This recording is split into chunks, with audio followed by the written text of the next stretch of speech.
तर नागपूरमध्ये शिवजयंती उत्साहात साजरी केली जाते। महाल भागातून शिवजयंती सोहळ्याचा आढावा घेतलेला आहे आमचे प्रतिनिधी तुषार कोहळे यांनी।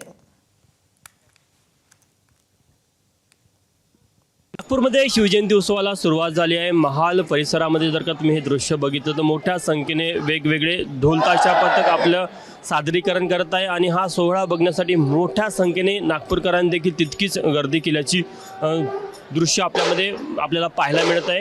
आणि महत्त्वाची गोष्ट की दरवर्षी हा जो सोहळा आयोजित करतात ते शिवजन्म उत्सव सोहळा समितीचे अध्यक्ष दत्ता शिर्के आपल्यासोबत आहे। आज सकाळपासून या सोहळ्याला सुरुवात झाली, काय स्वरूप होतं?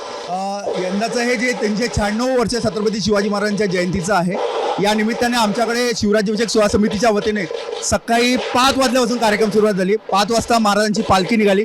त्याच्यामध्ये आमच्याकडलं विशेष आकर्षण म्हणजे आमच्या समितीतल्या ज्या महिलांनी एक मुद्रा पथक निर्माण केलं आणि वारकरी थीमवर त्यांनी सादरीकरण करून ही पालखी चौकापर्यंत आणली आणि चौकात आल्यानंतर महाराजांना दुग्धाभिषेक झाला। दुग्धाभिषेक झाल्यानंतर महाराजांचा मान्यवरांच्या हस्ते माल्यार्पण झालं आणि माल्यार्पणानंतर आरती करण्यात आली, शिवस्तुती झाली आणि हा जल्लोष आता याचा सुरू आहे।